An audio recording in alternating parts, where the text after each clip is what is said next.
I made the mistake of secretly opening my marriage, thinking it would be exciting.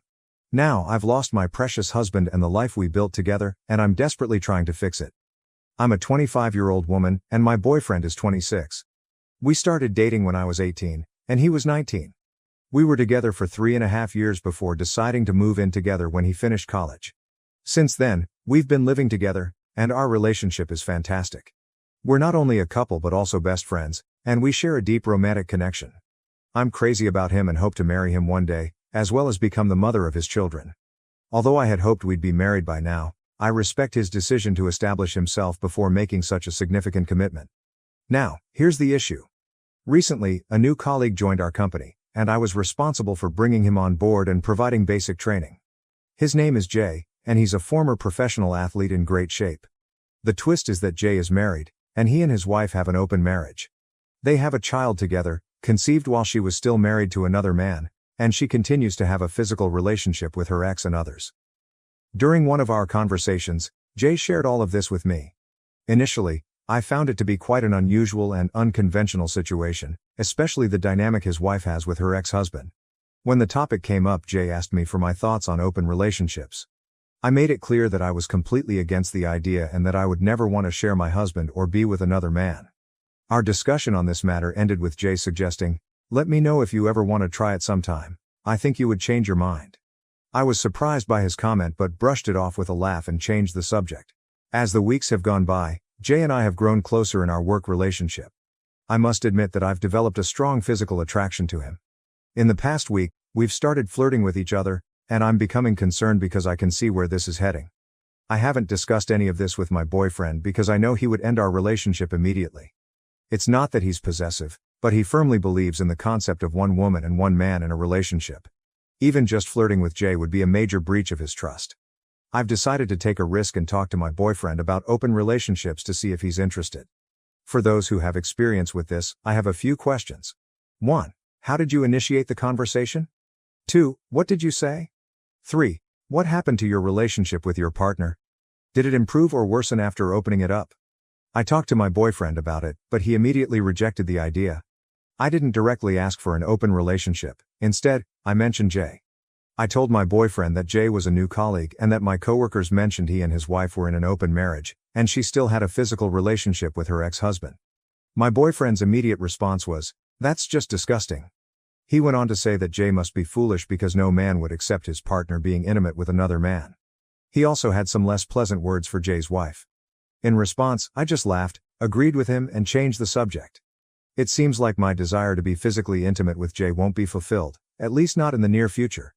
In the meantime, I plan to increase our activities at home to satisfy this burning longing within me. Update. I'm here with an update, but it's about a different yet related issue. I've made a terrible mistake, one that has cost me my relationship with my boyfriend and any hopes of marrying him and having children together. If you remember from my last update, I mentioned that my boyfriend had rejected the idea of an open relationship, and I decided not to pursue it any further.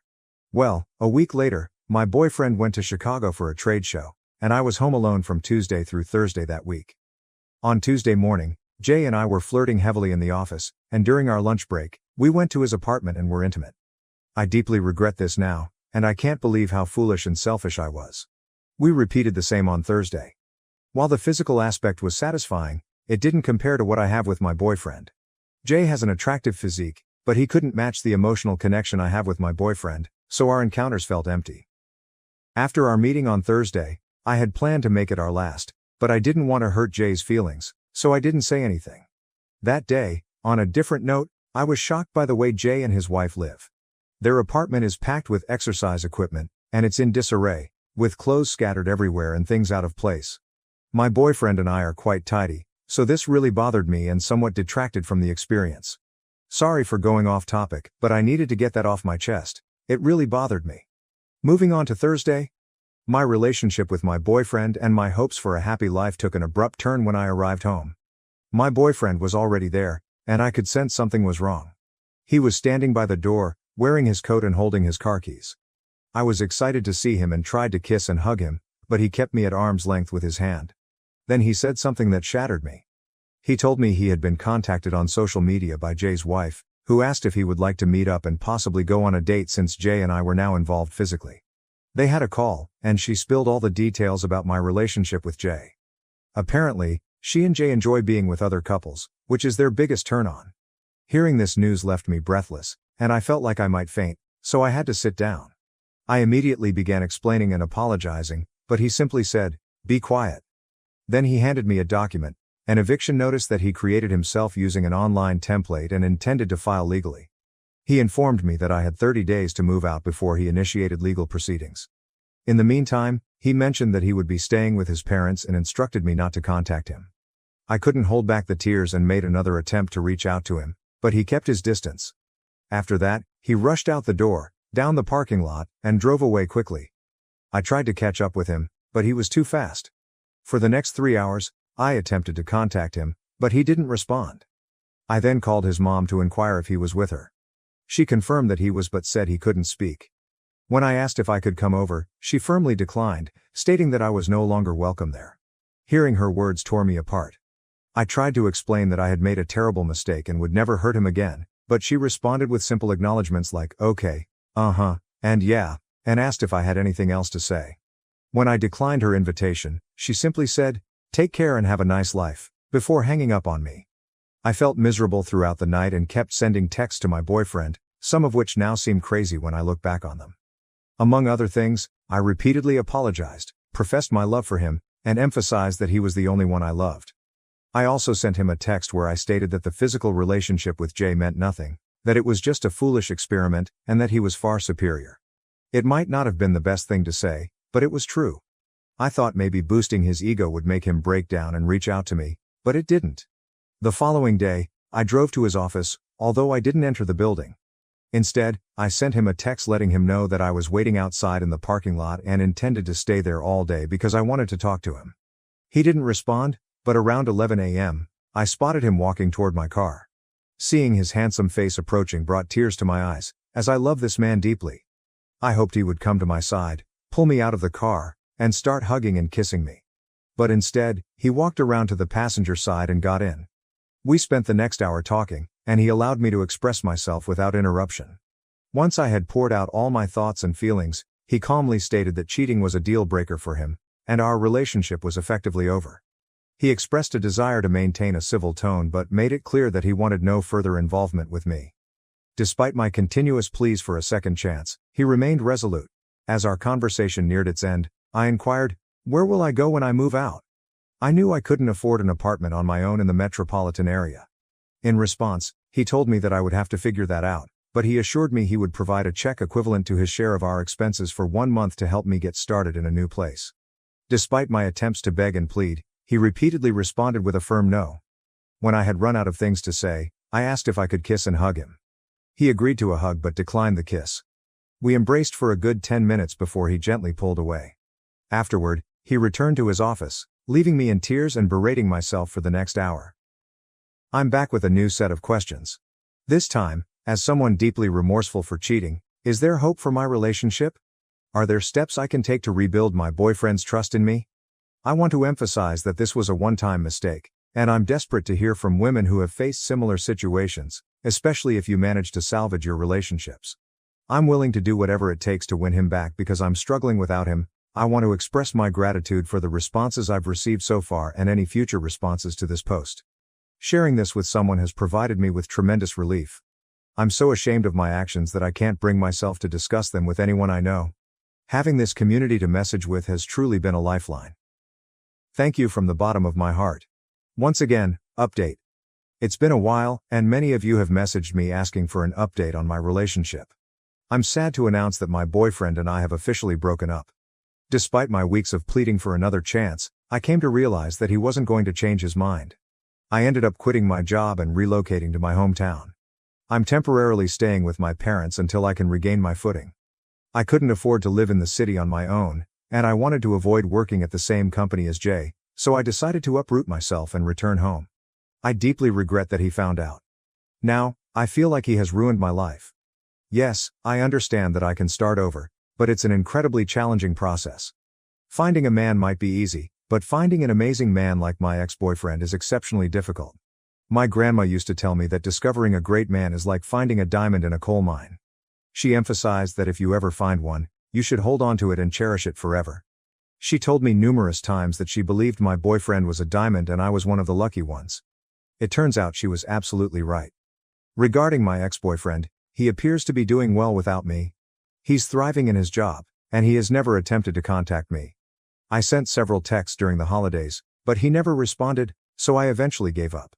I'm currently struggling with depression, but I recently started individual counseling, and it's proving to be quite helpful. I want to address something here in response to some of the negativity within this community. The notion that once a cheater, always a cheater, doesn't hold true for everyone, and it certainly doesn't apply to me. I can assure you that I will never cheat on a partner again. You can take my word for it. Additionally, my counselor mentioned that many individuals who cheat typically don't repeat their actions. So there you have a professional perspective on it. To those who've been supportive, thank you very much. Except for the haters. Story 2, I'm a 22-year-old female, and I want to get my 25-year-old boyfriend back. To summarize, I accidentally cheated on him, and I'm feeling really guilty and upset that my friends told him about it. I need help figuring out what to say to him. A few days ago, I made a mistake in my relationship with my boyfriend of 2 years. I can't handle the guilt anymore. I used to believe he was the love of my life, and part of me still does. Our relationship had started to feel a bit stagnant. We went on dates, he bought me things, but I started to feel less important. There was a lack of spontaneity, if you know what I mean. I talked to him about it, hoping we could resolve things. Then one night, my friends and I went out, and I was having a great time. We were dancing, and a group of guys started dancing with us. I felt a bit overwhelmed because I wasn't used to being so close to other guys. However, I made sure none of them got too close from behind, so I thought it was fine. After dancing, a few of us sat down and started talking. There was one guy I was chatting with who was cute and friendly. He asked for my number, and I gave him a fake one. Some guys can be persistent, so I left it at that and moved away from him. Then another guy from the group approached me and noticed I wasn't mingling as freely as my friends. We started talking, and he mentioned that he had recently ended a long-term relationship. I should have stopped there, but I couldn't resist asking him what had happened with his ex. He explained their relationship had become dull and routine, lacking excitement. Curiously, I shared that I felt the same way and asked why he didn't stay with her. He revealed that he enjoyed the freedom of meeting other women without any attachments or commitments. We continued talking for the rest of the night until my friends and I decided to leave. Before parting ways, he gave me his phone number. On the ride to my friend's house, I texted him and said I'd get an Uber and go home. However, instead, I went to his house. It was a nice place, with his own home and a fancy car in the driveway. When I entered, we continued our conversation, and eventually, we started kissing and ended up having sex. Afterward, I cuddled with him and was about to leave, but we began kissing again, leading to another round of intimacy. I fell asleep in his bed. The next morning, panic set in because I hadn't intended to spend the night. My boyfriend tried calling and texting me, but I didn't respond. Some of my friends texted and even called my dad to check if I was okay. Eventually, I left his place and called my dad to reassure him that I was fine, claiming that my phone had run out of battery. When I arrived at our place, my boyfriend inquired about my well-being. Confused about what to say, I simply mentioned that I had gone to a friend's house after our outing and dozed off there. After taking a shower, my emotions overwhelmed me, and I began to cry. I never intended for things to unfold the way they did the previous night. As I finished showering, he was waiting for me. He informed me that a friend had messaged him, claiming I had taken an Uber home. Holding my phone, he explained that he checked the location and read my text messages. He confronted me, asking if I had cheated on him the previous night, and once again, tears welled up in my eyes. I reassured him that I hadn't and would never do such a thing. However, he remained silent, just standing there. I longed for his embrace, but when I tried to reach out to him, he retreated. Finally, he told me to leave before he called the authorities, so I reluctantly departed. It's been a few days since then, and I'm desperate to have him back. He meant everything to me. I've been struggling to eat, sleep, and I've even skipped my classes. I've also distanced myself from my friends, feeling that they played a role in ruining my relationship. It's disheartening that one mistake has led to this outcome. Has anyone gone through a similar situation? Is there anything I can say or do to win him back or make amends? A few days ago, I summoned the courage to return to our apartment, hoping there might be a chance to salvage what remained of our relationship. To my dismay, the apartment was completely empty except for my clothes and some miscellaneous items I had purchased myself. It felt like walking into a scene from a horror movie. The place was devoid of warmth, filled with emptiness and dampness. Everything that held our shared memories, from carefully chosen furniture to cherished moments, had vanished. It was as if he had wiped away all traces of himself from our home. Literally every possession of his had disappeared. The furniture, appliances, even my laptop, a gift from him, and the food he had stocked in the fridge, all gone. The apartment had been stripped down to its bare essentials. The only thing left in the fridge was a bag of pretzels that I had bought for myself. He had taken everything he had brought when we first moved in together. I was overcome with panic and tried calling him, but he didn't answer. I felt shocked and abandoned. Who could do such a thing? Did he really care so little about me that he left me in an empty house? It was as if he had vanished from the face of the earth. No response, no sign of him. I'm utterly lost and don't know what to do next. How can I even begin to make things right? Is this situation even legal? We both signed the lease, so shouldn't I have been informed if he was breaking the lease? And what about my laptop? I was the primary user, and all my files were on it. I need to recover them as well. Does anyone have any advice to offer? Update: I reached out to my ex using a different phone number. He informed me that he's finished with our relationship and has already relocated. He advised me not to search for him. While he hasn't officially terminated the lease, he has no intention of renewing it in May. He remained adamant about keeping the laptop, claiming it was legally his since he had the receipt. When I explained that I only required it to copy my files, he mentioned that he had formatted it and wiped all data, just as he had erased me from his life. So, what steps should I take next? You might not like me after hearing my story, but remember, you're here for a tale of revenge. I'm currently a 36-year-old guy. Let's change the names a bit. My ex-wife, Rebecca, is now 34 years old. Rebecca and I were what you'd call college sweethearts. We navigated college and faced the usual challenges of young college life. We tied the knot in our early 20s, I was 25, and she was 23. Our marriage had a rocky start, not immediately but situationally. I was studying medicine while she pursued accounting. Some things were fine with me, but they bothered her. Despite being married, she acted as if she were footloose and fancy-free. I have to admit, back then, I didn't see it as a problem. Now let's jump to 2016 when she landed a job as an accountant. I was pleased because it paid well, and the company owner, James, happened to be a college buddy of mine. As time passed, instead of growing closer, tensions mounted between us. She began complaining about various things. She disliked our living situation, had issues with my actions, and lost her taste for the food she once adored. I'm a fantastic cook, and she used to love my meals.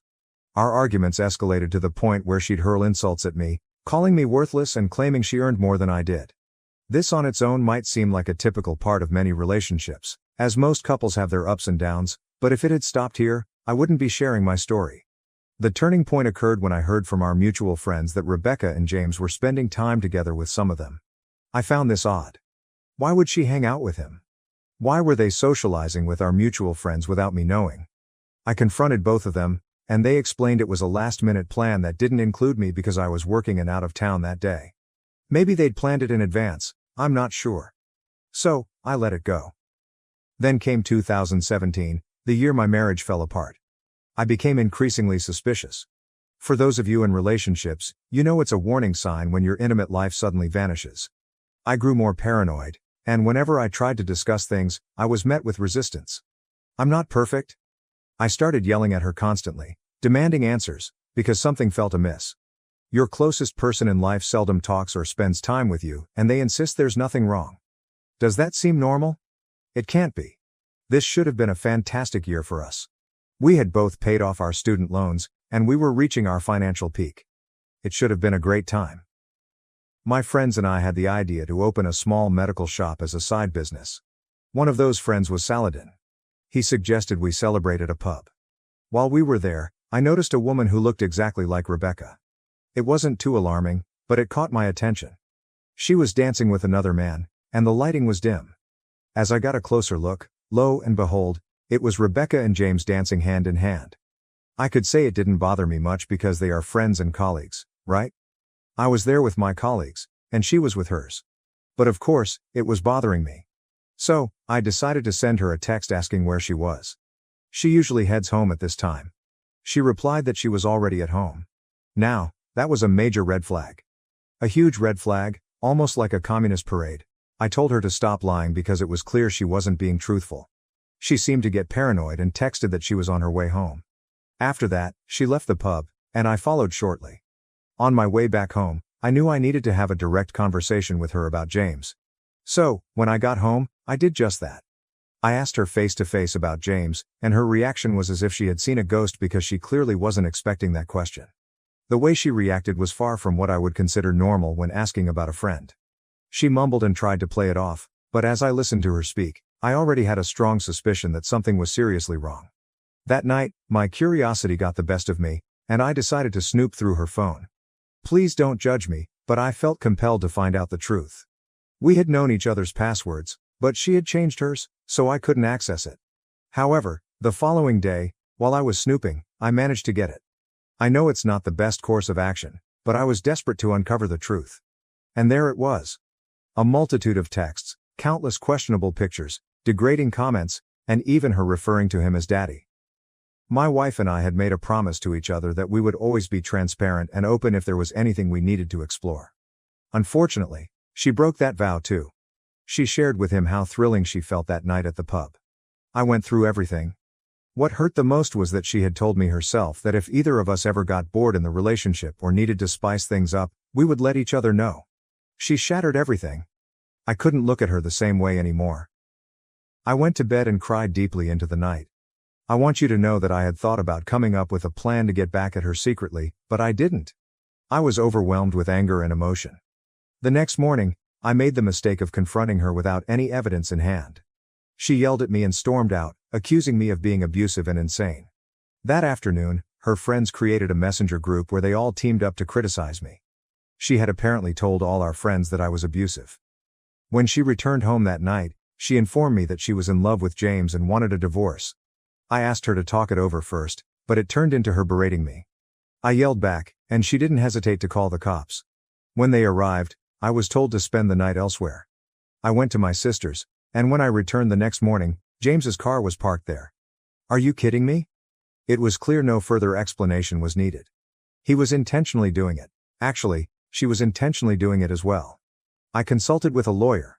Since we didn't have a prenuptial agreement, she had already filed a complaint against me for being abusive, which didn't bode well for me. She never attempted to apologize or make amends, not once. Unfortunately, our country's laws don't consider infidelity as a fault. So, even with that, she's entitled to half of everything I have. But her complaint could lead to a lawsuit against me. A few days later, I was fortunate to stay at my sister's house for the time being. I tried reaching out to Rebecca, but she wouldn't respond to me. Then she contacted me and suggested we get a divorce. That's it.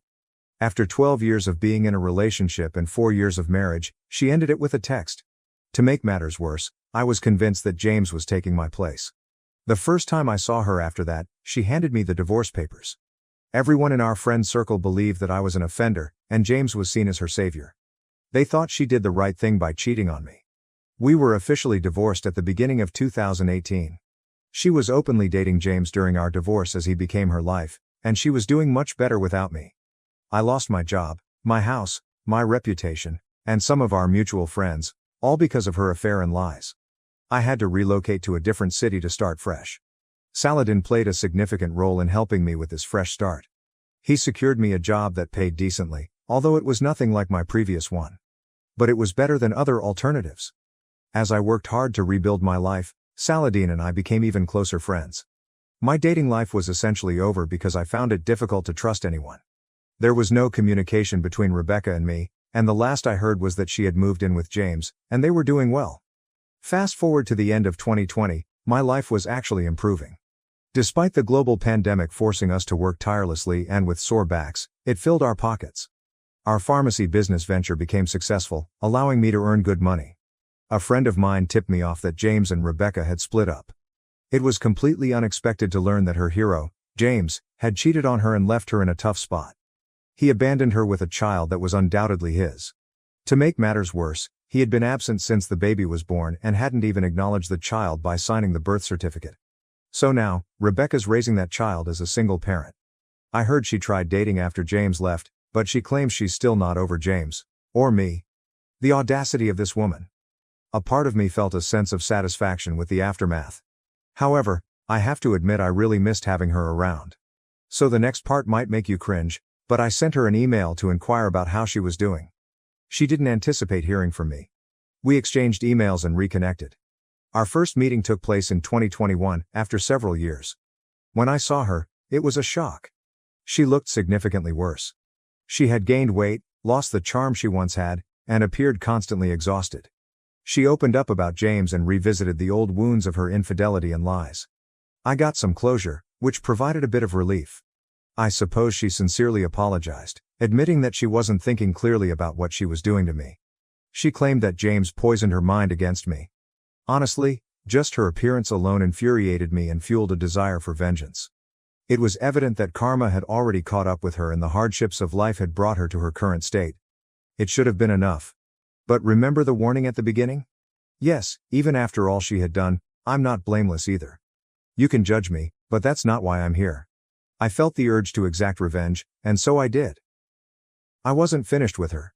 I told her I would forgive her if she came clean to everyone and cleared my name. She did that, even if it meant losing many friends.